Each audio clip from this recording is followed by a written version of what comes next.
तो कल हमने योग्यता वगैरह कर ली थी चीफ जस्टिस की और सुप्रीम कोर्ट के जजेस की। ठीक है, वो इनको दिखा देना आप लोग, जो नोट किया था योग्यताएं वगैरह, वो उतना इम्पोर्टेंट नहीं है जितना ये इम्पोर्टेंट है, ये ज़्यादा इम्पोर्टेंट है, क्योंकि क्वेश्चन इस एरिया से बहुत आते हैं। तो जब हमने तीसरे जज केस पे पिछली क्लास लास्ट से लास्ट क्लास की थी, तीसरे जज केस के बाद ये आया था 99वां कॉन्स्टिट्यूशनल अमेंडमेंट एक्ट। 99वां कॉन्स्टिट्यूशनल अमेंडमेंट जो था ये हुआ था 2014 में, जस्ट मोदी गवर्नमेंट पावर में आई थी और इन्होंने ये अमेंड किया था। अब ये क्यों किया गया था? इन्होंने इस अमेंडमेंट एक्ट के तहत एक कमीशन लेकर आए, एक आयोग लेकर आए, एनजेएसी यानी नेशनल जुडिशियल अपॉइंटमेंट कमीशन, यानी कि राष्ट्रीय न्यायिक नियुक्ति आयोग। तो ये एक आयोग बनाया कि अब जो है, जो कॉलेजियम सिस्टम मैंने आपको बताया था कि एक चीफ जस्टिस होता है और 4 अन्य जज होते हैं, वे सुप्रीम कोर्ट और हाई कोर्ट के जजों की नियुक्ति करते हैं। तो इन्होंने कहा कि नहीं, वे नहीं करेंगे। एक एनजेएसी कमीशन आया जिसमें चीफ जस्टिस उसके चेयरपर्सन होंगे, उसमें प्रधानमंत्री भी होंगे, उसमें ऑपोजिशन के मेंबर भी होंगे। ये मिलकर एक पैनल बनाएगा, कमीशन बनाएगा कि नहीं, ये नियुक्त करेंगे। अब यही सेम सुप्रीम कोर्ट ने 2015 में इस केस को सुना और सुप्रीम कोर्ट ने फैसला दिया कि 99वां कॉन्स्टिट्यूशनल अमेंडमेंट एक्ट यानी 99वां जो संशोधन है संविधान में, इसके तहत इन्होंने एक आर्टिकल जोड़ा था 124 ए। सुप्रीम कोर्ट लिखा हुआ है 124 में, इन्होंने इसमें संविधान में अमेंड करके 124 ए जोड़ा था। तो इसके तहत इन्होंने कहा सुप्रीम कोर्ट ने कि ये जो संशोधन है और ये जो एनजेएसी है दोनों ही असंवैधानिक हैं और इसे निरस्त कर दिया था। तो अब ये ऑपरेशन में नहीं है। तो आर्टिकल 124 ए अब डेड है, मतलब ये अब नहीं है, पूछा नहीं जाएगा। लेकिन फिर भी अगर ये पूछा जाए कभी के, क्योंकि फैसला बहुत इंपॉर्टेंट है और यही जो 2015 का केस है इसको हम कहते हैं फोर्थ जज केस। ये बेसिकली किसी के बीच में नहीं था, ये बेसिकली जो जज सुप्रीम कोर्ट है उसके फैसले हैं, फर्स्ट जज केस, थर्ड जज केस और सेकंड। तो डेट आपको याद रखनी है कि फोर्थ जज केस कब हुआ था, 2015 का है। तो तीनों की डेट याद रखनी है, चारों की, चारों बहुत इंपॉर्टेंट है। अब बात आती है कि सुप्रीम कोर्ट का पावर कितना है, क्षेत्राधिकार कितना है। क्षेत्राधिकार मतलब होता है किस एरिया तक उनकी चलेगी। हाँ, सीमा रेखा। जैसे कि आप इसकी कहो अपने सेशन कोर्ट की, तो सेशन कोर्ट बस इन्हीं मामलों को देखेगा जो इस टेरिटरी में आते हैं, है ना। जैसे एक पुलिस थाना होता है ना, तो वो कहता है कि भाई तुम्हारी रिपोर्ट इस थाने में नहीं आएगी, तुम्हारा ये नहीं आता एरिया, तुम्हारा एरिया वो वाला लगेगा। तो सेम ऐसे कोर्ट के भी अपने एरिया होते हैं। जैसे कि उत्तर प्रदेश के मामले इलाहाबाद हाई कोर्ट ही सुनेगा और कोई हाई कोर्ट उत्तर प्रदेश के मामले नहीं सुनेगा। लेकिन हमारे यहाँ पे दो प्रोविजन और हैं कि एक कोर्ट है चंडीगढ़ कोर्ट। तो चंडीगढ़ जो कोर्ट है वो पंजाब और हरियाणा दोनों के मामले सुनती है, क्योंकि चंडीगढ़ उनकी जॉइंट राजधानी है। सेम ऐसे ही दो या दो से अधिक स्टेट के मामले एक कोर्ट सुन सकती है, कब? जब ऐसे प्रोविजन बनाए जाएं। जैसे कि आपको मुंबई का तो सुना ही होगा, मुंबई की जो कोर्ट है वो अदर मामले भी सुनती है। जैसे केरल की कोर्ट है, वो लक्षद्वीप के जो मामले होंगे वो केरल की कोर्ट सुनेगी। ऐसे ही जो चेन्नई की कोर्ट है, चेन्नई की मद्रास हाई कोर्ट जो है, जैसे मद्रास हाई कोर्ट ऑफिशियल नाम उसका वही है, मद्रास हाई कोर्ट। तो मद्रास हाई कोर्ट जो है ये पौंडीचेरी के भी केस सुनता है। पौंडीचेरी हालांकि यूनियन टेरिटरी है, केंद्र शासित प्रदेश है, लेकिन ये फिर भी उसके केस सुनेगा, क्योंकि प्रोविजन बनाए हुए हैं कि दो या दो से अधिक अगर राजधानी किसी की है तो वे वो मामले सुनेंगी। लेकिन क्षेत्राधिकार ऐसा है कि इलाहाबाद के उत्तर प्रदेश के मामले राजस्थान हाई कोर्ट में नहीं सुने जा सकते, वो यही सुने जाएंगे, है ना। तो ये प्रोविजन है। तो सेम ऐसे ही हम क्षेत्राधिकार की अगर बात करें तो सुप्रीम कोर्ट की सीट की पहले बात कर लेते हैं। 130 अनुच्छेद में दिया गया सुप्रीम कोर्ट की सीट को, क्या होगी सुप्रीम कोर्ट की सीट। तो जैसे जब कॉन्स्टिट्यूशन बना था तो लिखा गया था कि दिल्ली की सीट ऑफ पावर होगी सुप्रीम कोर्ट की, मतलब सुप्रीम कोर्ट जहाँ बैठेगा, जहाँ सुप्रीम कोर्ट का ऑफिशियल काम होगा वो कहाँ होगा, दिल्ली में।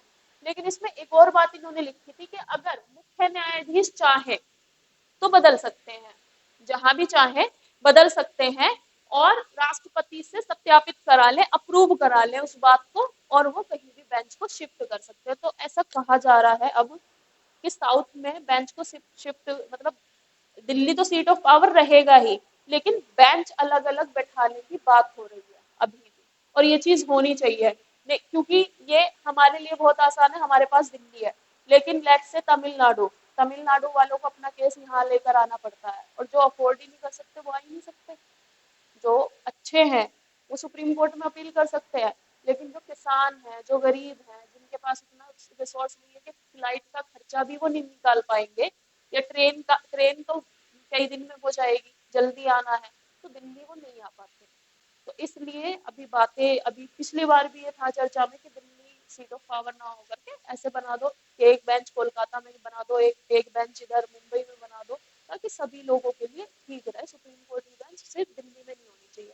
तो ये अभी आर्टिकल 130 में ही लिखा हुआ है, अभी तक तो दिल्ली बना हुआ है बेंच, बाकी शिफ्ट करेंगे, लेकिन दिल्ली रहेगा सेंटर में ही, और बाकी जगह बेंच खोल देंगे सुप्रीम कोर्ट की। हाँ, जो ब्रांचेस होती हैं उस तरह से अलग अलग बेंच वो बिठा देंगे अपने उसके हिसाब से। नेक्स्ट, अब जो हमारा इंपॉर्टेंट टॉपिक है वो आता है ज्यूरिडिक्शन। अब ये ज्यूरिडिक्शन कई तरह के होते हैं, मतलब जो क्षेत्राधिकार है सुप्रीम कोर्ट के अलग अलग तरह के होते हैं। तो उसमें पहला आता है ओरिजिनल ज्यूरिडिक्शन। ओरिजिनल ज्यूरिडिक्शन होगा कि ये मामले जो है किसी अपील के थ्रू नहीं आएंगे, ये डायरेक्ट सुने जाएंगे, इन्हें कहते हैं हम ओरिजिनल ज्यूरिडिक्शन या मौलिक या आरंभिक क्षेत्राधिकार। ये मामले डायरेक्ट सुने जाएंगे, यानी कि ना कोई अपील है ना कोई कुछ, और पहली इंस्टेंस में ही सुप्रीम कोर्ट ये वाले मामले सुनेगा। तो इसके हम अभी आगे एग्जाम्पल करेंगे।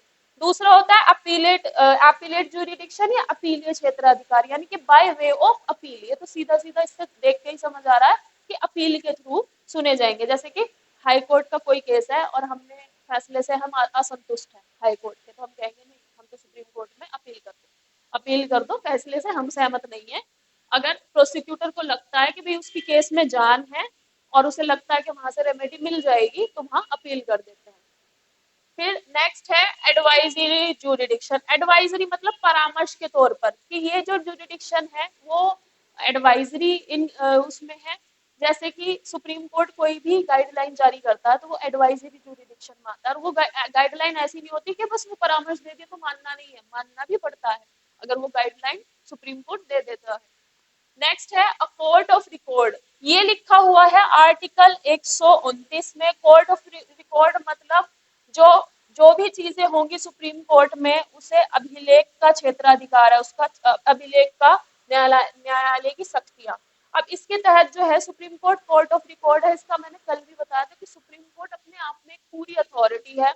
ये अपने जितने भी जजमेंट होते हैं, अपनी प्रोसीडिंग होती है, सबका एक रिकॉर्ड रखता है, और अगर कोई इसकी अवहेलना करता है तो उसको पनिश करने का भी इसके पास अधिकार है, by way of contempt of court. कि अगर इसकी कोई बात नहीं मानता, मान ले ऑर्डर दे दिया है ना, और वो ऑर्डर उस पर्सन ने नहीं माना, तो उसको पनिश करने का भी अधिकार है सुप्रीम कोर्ट के पास, चाहे वो कोई भी हो। तो इसलिए उसे वो माननी पड़ती है। तो कोर्ट ऑफ रिकॉर्ड का मतलब है एक तो अभिलेख न्यायालय की शक्तियां, और ये अपने आप में पूरी अथॉरिटी है कि पनिश करने का भी अधिकार सुप्रीम कोर्ट के पास है। नेक्स्ट है रिट ज्यूरिडिक्शन। रिट ज्यूरिडिक्शन यहीं पे, इसको तो हम यहीं पे कर लेंगे क्योंकि रिट ज्यूरिडिक्शन आप लोगों को पता ही है। रिट ज्यूरिडिक्शन बेसिकली क्या है, उस कॉन्स्टिट्यूशन में हमने फंडामेंटल राइट में सबसे लास्ट का आर्टिकल पढ़ा था, याद आया होगा तुमको, आर्टिकल 32। तो आर्टिकल 32 में क्या लिखा हुआ है, रिट ज्यूरिडिक्शन। रिट मतलब by way of writ. Writ एक पत्र होता है, एक याचिका होती है जिसको आप सुप्रीम कोर्ट से इशू करा सकते हैं डायरेक्टली, अगर आपके किसी भी फंडामेंटल राइट का वायलेशन हुआ। तो जो हमारे 6 फंडामेंटल राइट हैं उनमें से, जैसे कि right to equality, right to freedom, ये सब आर्टिकल कितने से कितने तक लिखा हुआ है, 12 से 32 तक लिखे हुए हैं। और उसमें जो जो राइट्स हैं वो 14 से लेकर 32 है पूरे, मतलब 12 और 13 में स्टेट की डेफिनेशन और अदर चीज दे रखी है। तो अगर आपके फंडामेंटल राइट का वायलेशन हुआ है और आपको लगता है राइट टू इक्वालिटी या बाकी चीजों का वायलेशन हुआ, तो आप रिट जारी करवा सकते हैं, जैसे कि हुआ था मेनका गांधी के केस। ठीक है, एक और बार हम रिपीट कर लेंगे। मेनका गांधी के केस में क्या हुआ था, मेनका गांधी का पासपोर्ट अथॉरिटी ने पासपोर्ट जब्त कर लिया था और उनपे कोई केस चल रहा था। तो उस समय मेनका गांधी ने सुप्रीम कोर्ट अप्रोच किया, सुप्रीम कोर्ट में जाके रिट पिटिशन डाल दी। मतलब रिट पिटिशन पे पहले ही सुनवाई होती है, मतलब अगर आप रिट पिटिशन जारी कर देते हैं तो तुरंत आपकी रिट पिटिशन देख ली जाएगी, क्योंकि वो मैटर होता है आपके राइट्स का। तो फिर मेनका गांधी ने जब वो डाल दी पिटीशन, तो सुप्रीम कोर्ट ने कहा कि पासपोर्ट अथॉरिटी को कोई हक नहीं है किसी के right to freedom of liberty पर वो लगाने का, प्रतिबंध लगाने का। मतलब हमारे आर्टिकल 29 में लिखा हो right to life and personal liberty, मतलब हमें जीवन जीने का अधिकार है और उसमें हमारी पर्सनल लिबर्टी है, मतलब अपनी स्वतंत्रता है, निजी स्वतंत्रता है। यानी कि आप किसी की निजी स्वतंत्रता पर किसी भी तरह का प्रतिबंध नहीं लगा सकते। पासपोर्ट जब्त करना इसका मतलब क्या है कि आप उन्हें कहीं नहीं जाने देना है, आपने उन्हें मतलब निजी स्वतंत्रता हाउस अरेस्टिंग कुछ करके इस तरह से रख रहे हैं।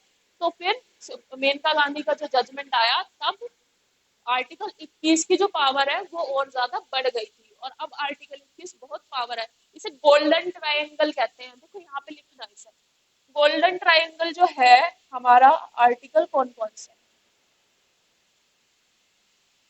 ट्रायंगल, तो गोल्डन ट्रायंगल जो है बेसिकली हमारा है आर्टिकल 14, आर्टिकल 19 और 21। Right to equality, right to freedom of speech और right to life and personal liberty, ये हमारा गोल्डन ट्रायंगल है। गोल्डन ट्रायंगल का मतलब है कि अगर आप किसी भी पर्सन का ये वाला राइट वायलेट हुआ है, तो ये दोनों राइट ऑटोमेटिकली वायलेट है। तो इनके बेसिस पे वो सुप्रीम कोर्ट में ऐसा हो ही नहीं सकता कि वो केस कभी भी मतलब हार जाए। वो केस सुप्रीम कोर्ट सुनेगा ही सुनेगा, और जिस पर्सन की राइट वायलेट हुए हैं उसे रेमेडी मिलती ही है। मतलब ये हर केस में हुआ है। तो आर्टिकल इसे 21 को लिखो, जीवन जीने का अधिकार, राइट टू लाइफ या पर्सनल लिबर्टी। इसे लिख लेना गोल्डन ट्रायंगल, वो पूछ लें कभी कि गोल्डन ट्रायंगल में कौन से आर्टिकल आते हैं। ये है समानता का अधिकार, यानी राइट टू इक्वालिटी, समानता का अधिकार और स्वतंत्रता का अधिकार, स्वतंत्रता का गोल्डन ट्रायंगल।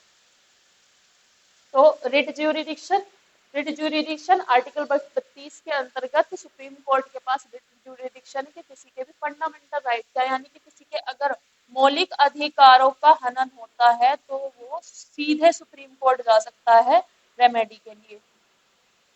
मौलिक अधिकार। नेक्स्ट आता है जुडिशियल रिव्यू। जुडिशियल रिव्यू को भी हम यही करेंगे। जुडिशियल रिव्यू, क्योंकि उधर मैंने नहीं लिखा है इसे, आर्टिकल 137 में लिखा हुआ है। जुडिशियल रिव्यू तो सुना होगा कभी, ऐसे सुना है कि रिव्यू पे पिटीशन डाल रहे हैं।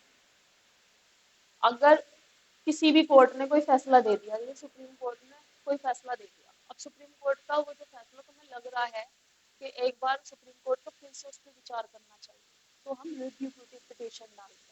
रिव्यू पिटीशन का मतलब 137 में ये डालते हैं, आर्टिकल 137 के तहत रिव्यू पिटीशन का मतलब है कि दोबारा उस बात पर विचार किया जाए। जैसे रिव्यू होता है ना क्रिकेट में, क्या कहते हैं उसे, DSR, क्या उसका नाम कुछ ऐसे। रिव्यू देखा है कभी क्रिकेट में?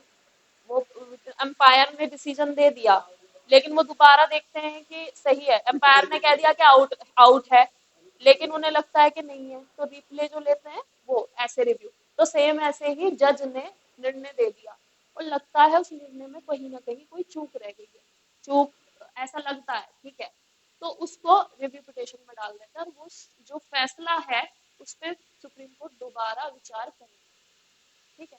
तो उसे कहते हैं जुडिशियल रिव्यू। तो जुडिशियल रिव्यू जो है, और एक और होता है जुडिशियल रिव्यू में, जुडिशियल रिव्यू में एक और बात होती है कि जैसे हाई कोर्ट ने कोई फैसला दे दिया, हाई कोर्ट ने कोई फैसला दे दिया और तुम्हें लग रहा है कि उसमें कुछ किसी भी तरह का लग रहा है, तो जब अपील जाती है, ये भी कुछ तरह से जुडिशियल रिव्यू के तहत ही जाती है अपील, कि हाई कोर्ट ने इन इन पॉइंट को नहीं देखा था, ठीक है, और हाई कोर्ट ने वर्डिक्ट सुना दिया। जैसे कि मैं तुम्हें अभी रिसेंट का केस बताऊं, अभी ऐसे हुआ था, फिल्म में केस का नाम बदल देते हैं, प्रॉब्लम ये है, ये लोग फिल्म फिल्म या मूवी में केस का नाम जो चेंज कर देते हैं, फिर ऑडियंस को समझ नहीं आता, क्योंकि जैसे वो रुस्तम मूवी बनी थी, वो उन्होंने नाम जो जैसे चेंज कर देते हैं, मैं ये नहीं कह रही नाम नहीं चेंज करने चाहिए, वो करने पड़ते हैं, उन्हें गोपनीय रखनी चीजें होती है चीजें, लेकिन ऑडियंस को पता नहीं चलता ये केस हुआ तो था नहीं, इसका वो रिसेंट मतलब नाम क्या था, असली नाम क्या था वो नहीं था। तो जो वो केस था अभी रिसेंट में जो हुआ उसका मैं बता रही हूँ, उसका हुआ था ये सुरेंद्र कोहली वाला निठारी हत्याकांड, तो सुना ही होगा आप लोगों ने, नोएडा वाला। तो निठारी हत्याकांड में क्या हुआ था, सुरेंद्र कोहली और इनको ट्रायल कोर्ट से वो मिल गई थी फांसी। फिर हाई कोर्ट में गई पिटिशन, हाई कोर्ट में भी बरकरार रखा। अब हाई कोर्ट से उन्होंने अपील करी सुप्रीम कोर्ट में, सुप्रीम कोर्ट ने कह दिया था कि हाँ फांसी होगी। फिर सुप्रीम कोर्ट ने फांसी की डेट वगैरह दे दी, लेकिन ये लोग थे जब बंद डासना जेल में, डासना जेल में फांसी देने की फैसिलिटी नहीं है, तो इन्होंने फिर उन्हें ट्रांसफर करना था मेरठ जेल में। इन गांवों में, सरकारी गांवों में लग जाता है टाइम, उसमें लग गया टाइम। फिर सुप्रीम कोर्ट ने उधर से कहा कि अब क्योंकि इनके जो प्रेस्क्राइब्ड टाइम था, जिस टाइम पीरियड में फांसी दी जानी थी, वो टाइम आपने खत्म कर दिया, तो अब इन्हें फांसी नहीं होगी। और सुप्रीम कोर्ट ने इनकी सजा उम्र कैद में चेंज कर दी थी। हाँ, ठीक है, तो ये चेंज कर दी थी, ये चीज हुई थी। तो ये केस किसके थ्रू होता है, ये पिटीशन वगैरह डाली और तब वो फांसी से उम्र कैद में बदल गई।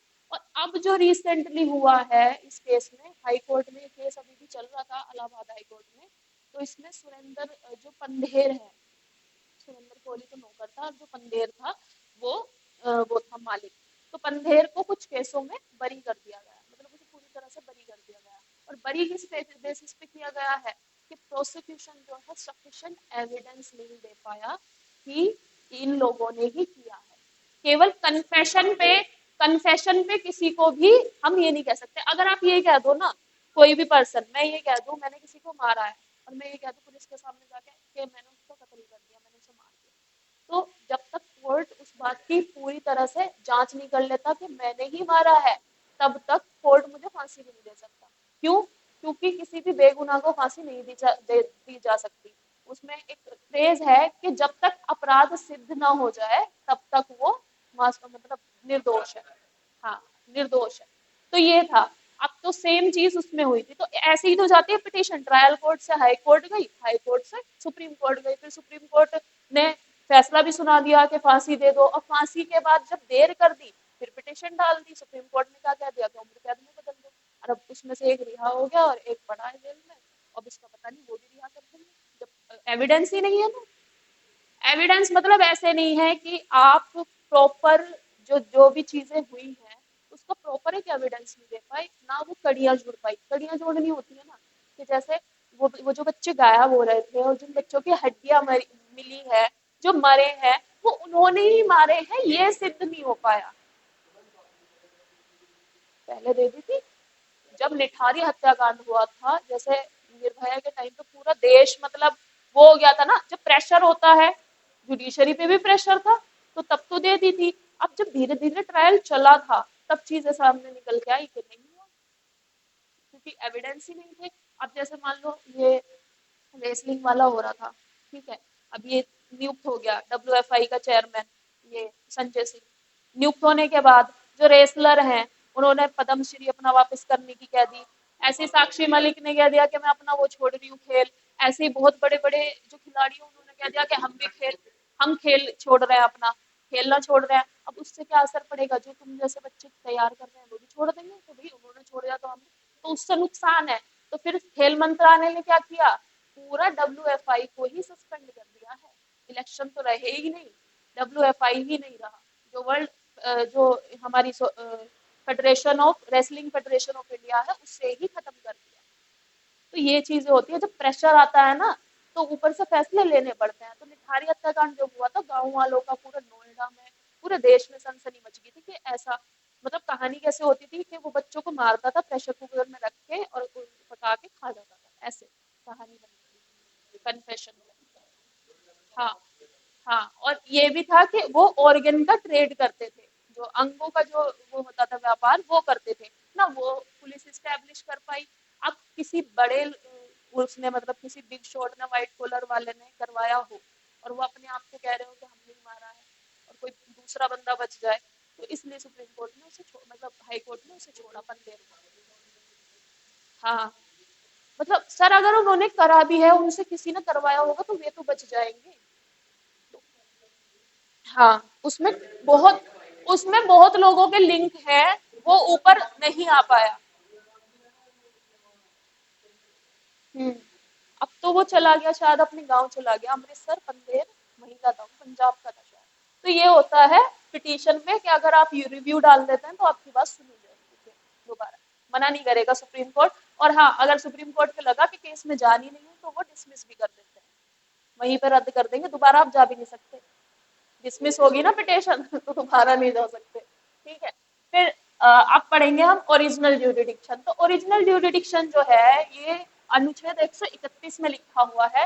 इसका नाम ओरिजिनल इसलिए है क्योंकि ये एक्सक्लूसिव ड्यूरिडिक्शन है, यानी कि एक विशेष तरह का क्षेत्राधिकार है। किसके पास है वो? One and only supreme court के पास। यानी कि ये मामले सुप्रीम कोर्ट से नीचे का कोई भी कोर्ट नहीं सुन सकता।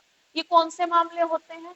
ये मामले हैं कोई सेंटर या एक स्टेट के बीच में किसी तरह का विवाद चल रहा हो, जैसे केंद्र सरकार और जो स्टेट है उसके बीच में विवाद चल रहा हो। इसका मैं एग्जांपल आपको देती हूँ, सेंटर और स्टेट के बीच में। जैसे कि इसको लेकर जीएसटी का वो आया था कंपनसेशन, कोविड-19 में जिन स्टेट्स को, नहीं, जीएसटी के कलेक्शन में जिन स्टेट को नुकसान हुआ था तो उसका कंपनसेशन उनको रिलीज नहीं हुआ था। सेंटर को पैसे देने पड़ते हैं स्टेट को, वो अपना भाई फाइनेंसेस वगैरह कैसे चलाएंगे।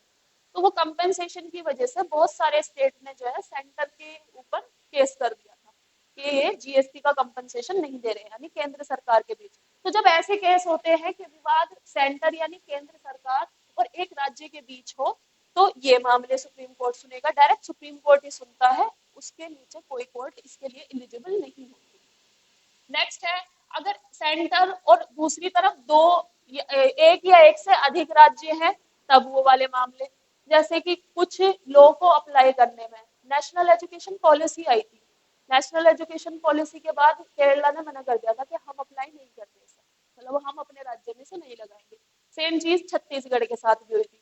तो छत्तीसगढ़ और केरला ने सीधे मतलब कुछ केस किए थे केंद्र सरकार पे। तो जब दो स्टेट को किसी चीज से प्रॉब्लम और वो केंद्र सरकार पे केस कर रहे हैं, तो वे मामले कौन सुनेगा? ये क्या कहते हैं, सुप्रीम कोर्ट। फिर नेक्स्ट आता है दो या दो से अधिक राज्यों के बीच जब विवाद हो, तो ये वाला विवाद आप लोग याद रखना, कावेरी जल जल विवाद के नाम से। कावेरी, कावेरी जल विवाद सुना है किसी ने? अच्छा, देखो, जो कावेरी नदी है, मैंने आप लोगों को बताया था, कावेरी नदी जो है वो बहती है इस तरह से कुछ। तो इसका जो कुछ पार्ट है वो कर्नाटका में है, मतलब मोस्ट पार्ट कर्नाटका में है, और हाफ पार्ट जो है इसका तमिलनाडु में है, और बस 3% इसका केरल में है। ठीक है, इस नदी का केरल में जो बस 3% है, तो केरल तो इसमें लड़ाई में था नहीं। ठीक है। बेसिकली कौन था कावेरी जल विवाद में? कर्नाटका और तमिलनाडु। तो कर्नाटक और तमिलनाडु के बीच में ये चला, बहुत दिनों तक ये केस चला था, और अभी भी इस पर सहमति नहीं बन हुई। बेसिकली क्या है, यहाँ से पानी रिलीज करना होता है, यहाँ इन्होंने डैम भी बनाए हुए हैं, तो तमिलनाडु को कितना पानी देना है और कर्नाटका के पास कितना पानी रहेगा, ये कितना रिलीज करेगा तमिलनाडु को, इसको लेकर बहुत बड़ा विवाद बन गया। कि ऐसा कहते थे कि तमिलनाडु कहता था कि कर्नाटका नहीं छोड़ रहा है पानी, उधर से रिलीज नहीं कर रहा है, हमारे इरिगेशन सब कुछ इसी पर डिपेंड करता है। कर्नाटका कहता है कि इन्हें जितना पानी चाहिए हमने दे दिया है, लेकिन ये फिर भी ज्यादा मांग रहे हैं। तो इस तरह से कुछ इस तरह का कावेरी जल विवाद बना, सुप्रीम कोर्ट ने ही सुना, और सुप्रीम कोर्ट ने फिर इंटर स्टेट वाटर ट्रिब्यूनल बनाई। सुप्रीम कोर्ट ने कहा कि अब हम रोज रोज थोड़ी सुनेंगे तुम्हारे मामले, हम ट्रिब्यूनल बना रहे, ट्रिब्यूनल तुम्हारा केस सुनेगी। ट्रिब्यूनल का भी फैसला आखिरी नहीं होता है, अगर ट्रिब्यूनल के फैसले से भी आप खुश नहीं है तब भी आप सुप्रीम कोर्ट जा सकते हैं। तो ये होता है दो स्टेट के बीच में विवाद। जैसे एक और मैं बताऊंगी, एक बेलागावी गांव है, बेलागवी, बेलागवी कुछ ऐसे नाम है, बेलागवी है, हाँ, बेलागवी। तो ये गांव जो है ये दो बॉर्डर पे पड़ रहा है, कौन कौन से? यहाँ पर है, यहाँ है महाराष्ट्र, यहाँ है कर्नाटका। यहाँ पर ये बेलागवी गांव है, इस एरिया, ये वाला गांव बेलागवी। तो यहाँ पर बहुत सारे गांव हैं, मतलब 8-10 गांव हैं। महाराष्ट्र कहता है ये 8-10 गांव हमारे हैं, कर्नाटका कहता है ये हमारे हैं। तो इनके बीच में लड़ाई थी, विवाद था। तो फिर सुप्रीम कोर्ट ने कहा कि भाई इतने गांव इनके पास जाएंगे, इतने गांव इनके पास जाएंगे, मामला सॉल्व करो। लेकिन अभी भी बेलागवी पे यहाँ पे कभी भी लड़ाई ना हो जाती है, विवाद हो जाते हैं, यहाँ के लोग इधर चले जाते हैं तो इनका विवाद हो जाता है, क्योंकि लैंग्वेज अलग अलग है। ये मराठी है और ये कन्नड़ा है ना, कन्नड़ा बोलते हैं। तो इस तरह के जो विवाद होंगे कौन सुनेगा? सुप्रीम कोर्ट, है ना, कोई और सुन ही नहीं सकता। तो ये है, किसे कहते हैं हम? Original jurisdiction. ये ऐसा ज्यूरिडिक्शन है जो कि बहुत विशेष है। विशेष मतलब कि ये जो केसेस होंगे, मामले होंगे, सुप्रीम कोर्ट के अलावा और कोई नहीं सुन सकता, इसलिए इसे हम ओरिजिनल ज्यूरिडिक्शन या आरंभिक क्षेत्राधिकार भी कहते हैं। नेक्स्ट है appellate jurisdiction. Appellate jurisdiction article 132, 133, 134 और 136 में लिखा हुआ है। अब सबसे पहले हमने पढ़ना है 132। 132 कौन से मामले सुनेगा? जब हाई कोर्ट से कोई अपील जाएगी कुछ विशेष मामलों में, अगर बहुत ज्यादा मैटर बहुत ज्यादा स्पेशल है और वो मैटर ऐसा है कि अपने आप को सोल्व नहीं कर पा रहे हैं, तो वो सुप्रीम कोर्ट के पास जाएगा। कुछ केसेस आपने सुने हैं कि कहते हैं कि सुप्रीम कोर्ट में ट्रांसफर कर दो, हमसे नहीं हो रहा, है ना। तो कुछ केस ऐसे होते हैं बहुत स्पेशल कि वो मामले सुप्रीम कोर्ट में भेज दिए जाते हैं। दूसरा होता है 133 in civil matter. Civil matter में कैसे होते हैं? जैसे कि कोई प्रॉपर्टी का मामला है, बहुत बड़ा लैंड को लेकर मामला है या डिवोर्स को लेकर मामला है, तो ये जो सिविल मैटर के जो मामले होते हैं ये बाय वे ऑफ अपील भेजे जाते हैं। यानी हाई कोर्ट के फैसले से आप सहमत नहीं है तो आप सुप्रीम कोर्ट जा सकते हैं। इसमें एक केस है 1950 के अराउंड में, शाहबानो। शाहबानो, तो शाहबानो जो है, इसके हस्बैंड ने इसको मार के घर से बाहर निकाल दिया था इसके बच्चे के साथ, और वही 3 तलाक वाला कॉन्सेप्ट था। ठीक है, 3 तलाक देके। अब चूंकि वो काम नहीं करती थी, ठीक है, होम मेकर थी, काम नहीं करती थी, तो उनके और उनके बच्चे का जो भविष्य है वो खतरे में था। तो फिर उसके बाद ये हाई कोर्ट में भी केस चला, लेकिन ये सीधे फिर बात गई सुप्रीम कोर्ट पे बाय वे ऑफ अपील। ऐसे जाती है कि सुप्रीम हाई कोर्ट के फैसले से वो संतुष्ट नहीं हो पाए तो सुप्रीम कोर्ट ने कहा कि जो उनका हस्बैंड है वो कंपेंसेशन भी देगा, कंपेंसेशन के साथ साथ वो जो बच्चा है उसके हिसाब से मतलब उसको कंपेंसेशन भी देगा, जो कि था नहीं, मेंटेनेंस था नहीं। मतलब इन मुस्लिम लॉ कहीं पे लिखा नहीं है कि मेंटेनेंस दिया जाएगा। और उसी के बाद मुस्लिम लॉ में, पर्सनल लॉ में एक एक्ट आया था मेंटेनेंस का, कि मेंटेनेंस दी जाएगी। तो वहां पर था नहीं मुस्लिम लॉ में मेंटेनेंस का कॉन्सेप्ट, फिर लाया गया और सुप्रीम कोर्ट ने पार्लियामेंट को ऑर्डर दिया कि आप केस बनाओ, मतलब आप लॉ बनाओ कि इनको मेंटेनेंस दिया जाना चाहिए। और फिर पार्लियामेंट ने लॉ बनाया और मेंटेनेंस अब मुस्लिम महिलाओं को भी दी जाती है अगर इस तरह के केसेस हो जाते हैं। तो ये शाहबानो वाला केस हो गया। नेक्स्ट है क्रिमिनल मामलों में या क्रिमिनल मैटर्स में। क्रिमिनल मैटर में वही, जैसे हमने ये पंधेर वाला मामला लिया या सुरेंद्र कोहली वाला, कि क्रिमिनल मैटर में भी बाय वे ऑफ अपील जा सकते हैं। और इसमें अभी रिसेंट में हमने राहुल गांधी वाला देखा था, राहुल गांधी की लोकसभा की सदस्यता निरस्त हो गई थी, है ना। क्यों हुई थी? क्योंकि उन्होंने मानहानि की थी, उन पे मानहानि का मुकदमा चल रहा था। मानहानि का मुकदमा कौन से उसमें आता है धारा में?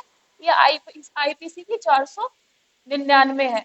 लेकिन अब ये आईपीसी चेंज हो गई है, तो अभी तो हम आईपीसी देखेंगे, जब चेंज हो गई है और वो आ जाएगी उसके बाद वो वाले देखेंगे। तो आईपीसी के 499 के तहत थी, वो क्रिमिनल मैटर्स था। और क्रिमिनल मैटर की जब राहुल गांधी को सेशन कोर्ट ने कह दिया कि हाँ दोषी है, अब उसके बाद वो आगे गए, आगे भी जो सूरत कोर्ट थी उन्होंने भी कह दिया। अब उसके बाद वो हाई कोर्ट गए, गुजरात हाई कोर्ट ने भी कह दिया कि नहीं, कन्विक्शन आपने की है गलती, कन्विक्शन आपका हो गया है और वो सही है। फिर वे जाते हैं सुप्रीम कोर्ट। सुप्रीम कोर्ट में वहां के जज ने पता है क्या किया था, कि इतनी क्या जल्दी थी और ऐसा कितना गंभीर मामला था कि 2 साल से कम की सजा ही नहीं दे सकते थे आप। मतलब 2 साल की सजा दी गई है उसमें, मानहानि के मुकदमे में। अगर आप एमपी हैं और आपको 2 साल की सजा मिली हुई है तो आपकी लोकसभा की सदस्यता तुरंत निरस्त हो जाएगी। ठीक है, तो जानबूझ करके 2 साल की सजा ही दी गई थी। तो सुप्रीम कोर्ट के जज ने ये बात कही थी कि ऐसी क्या जल्दी थी कि 2 साल से कम की सजा नहीं दी गई।